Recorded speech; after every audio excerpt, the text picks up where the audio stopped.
Well, hello again, everybody. This is John Norris at Trading Perspectives. As always, we have our very good friend, Sam Clement. Sam, say hello. Hey, John. How are you? I'm doing okay, thanks. I can't complain, and I hope that you're doing okay. I am. I'm doing good. Well, that's great, because a lot of people aren't. You know what I'm talking about? Yep. A lot of people. Well, you know. More now than before.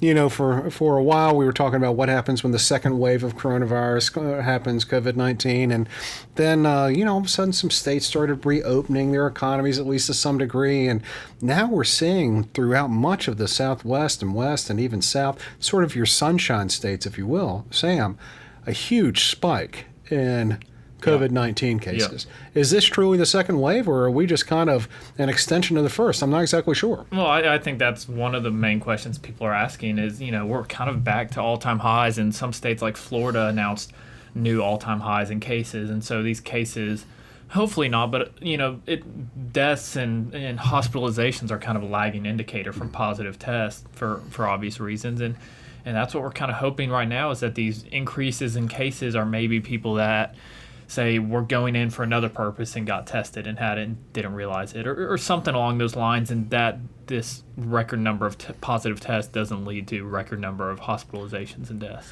Well, it's all very distressing and very, very upsetting to hear about people getting sick and people actually dying, and then you hear about the governor of Texas actually re-shutting down some of their economy over there, bars and restaurants and certain things like that. Yep. And I wonder how much longer it is before other states start doing a lot of the same thing, and maybe even our own state here in Alabama.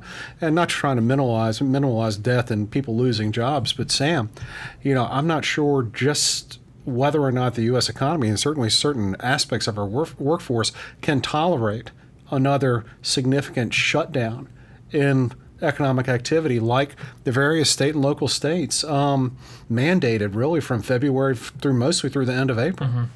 Well, today, actually, Florida also shut it down as well. They shut down bars. So they said you couldn't be serving them at the institution, which I don't know where else you would serve drinks if you run a bar. But, I think it kind of looks like some places are shutting things down, or at least those areas that people tend to congregate at and where these things probably spread a little bit more. Yeah, so, certainly bars and even low-end restaurants are not necessarily the economic drivers of the United States, but we are a consumer-driven economy, Sam, and whenever you shut down an establishment that employs people, what you're doing is shutting down paychecks, and when you shut down paychecks, you put a dent, even no matter how small, in the C plus I plus G equation, in the C component of it, because all of a sudden you're taking one consumer out of the equation. Yeah. So watching states do this, and what happens if it's bars this week, but what happens if it's full-scale restaurants next, and then all of a sudden it's retail, and then we start going to transportation. We start taking a look at all of these things, and we get back all of a sudden to another lockdown. Is the federal government going to be able to come up with, another $3 trillion? Well, what's the difference between $26 trillion and I guess you have a point there. But have the PPP all over again, and then. And then have the Federal Reserve create some more money through a magic wand. Yeah. I mean, truthfully, Sam, I'm not sitting there trying to say we need to take our medicine or rip the Band-Aid off, but I'm afraid we'll have second wave, third wave, extension of first or second wave. We're not going to get rid of this problem, in my estimation, Sam, until one of two things happen. One, we find a treatment, vaccine, whatever we want to call it, for COVID-19. Yeah. Until we do that, or until we just sit there and say unequivocally, we reopen the U.S. economy and we're going to accept the consequences, whatever they may be. Yeah. Without either of those two things happening, we're going to be stumbling from reopenings to not reopenings.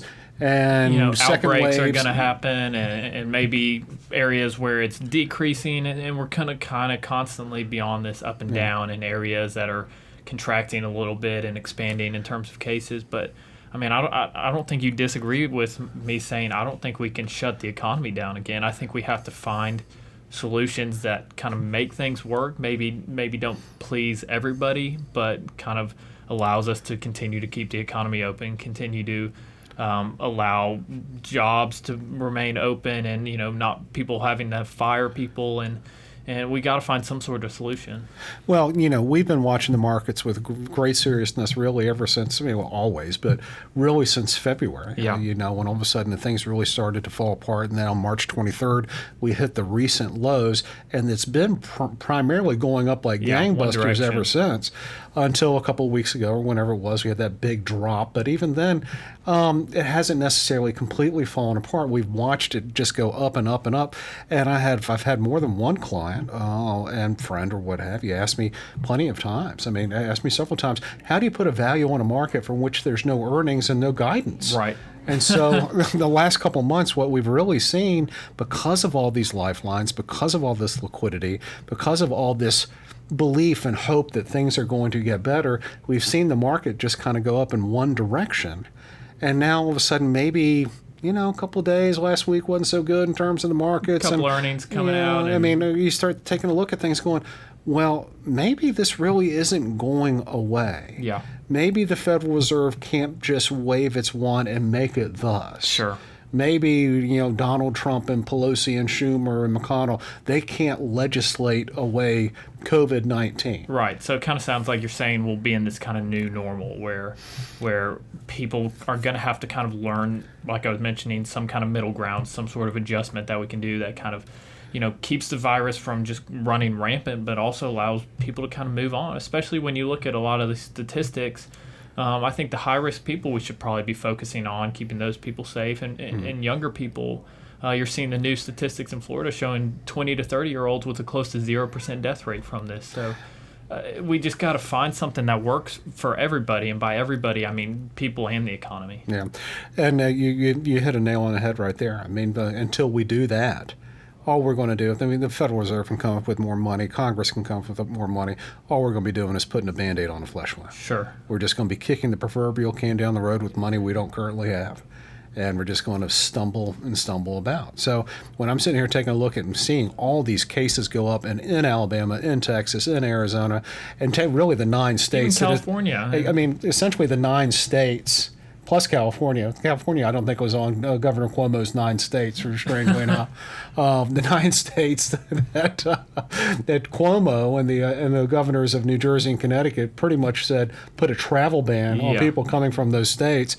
I've laughingly said, Sam, I think those states have never really wanted us up there anyhow, and so they're just using finding an excuse. Finding an excuse.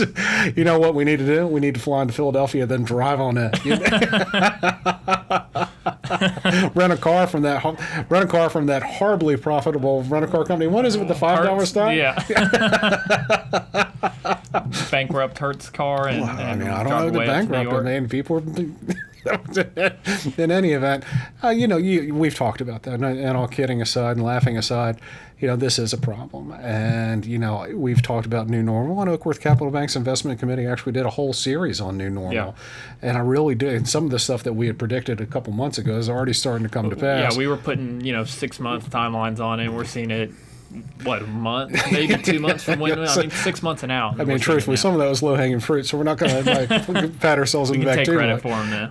But we all want to see what this new normal is. And however, any new normal, unless we get back to where we have an untethered, unencumbered economy, any new normal is still going to be slower than what we had previously. So what do you think would work right now, or what is your kind of solution that you envision right now that like I mentioned works for everybody, including civilians, businesses, and the economy as a whole? Well, the problem with it is I myself, just like everyone else, I don't think anyone has a great answer for that. Yeah. It's we can speak in broad. We can speak in broad brushstrokes, but what if I say just reopen the economy completely untethered? Is that going to work? Right. Well, probably not. It's probably not going to take us back to where we want to go because one, people's consumption patterns undoubtedly will have changed or won't go back to normal just because we say that they can. Right. So we're not going to go back to that level of activity. All we're going to be doing is throwing more people out there to get infected. So it's kind of like we untether that right there, and gee whiz, we're not going to get. That's not good. But then again, we lock people down and say you can't do this. That's not real good either. If I had to choose between one or the other, Sam, if I had to choose between one and the other, government locking down economies to keep us from getting sick or just opening it up and risking getting sick, I would have to vote for opening up and risk getting sick. Yeah. Well, and hopefully coming up with some guidelines. Sure. Masks are... Old people, you have to stay in the house. Right.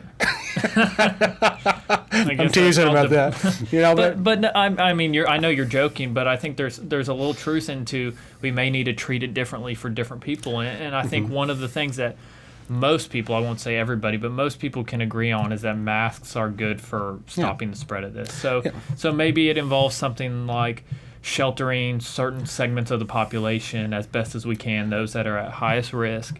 And I'm personally, I don't know about you, but I'm fine with these kind of mask mandates that even individual stores are doing, and if that's what they think it takes to get people out and to get people going. And but it also depends on how the store, what the store or places classify as a mask.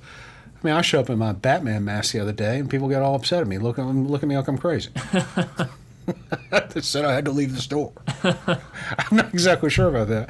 No, but in all seriousness, I agree with the mask concept. I don't have any problem with that. And actually, I feel odd if I'm in a public place, I forget it in the car or what have you. People look at you kind of weird. Even here in Alabama, I think that's probably not a bad idea. I don't think that's a huge infringement upon my liberty to walk around with a 75-cent mask on my mouth when I'm in the grocery store. I mean, that's just, come on. And the numbers just kind of back it up. So I think if we can, that could kind of be the olive branch, I guess, of this middle ground of getting people who aren't that comfortable going out, maybe going back out and spending money. I would also maybe take it if we want to protect our senior citizens a little bit more.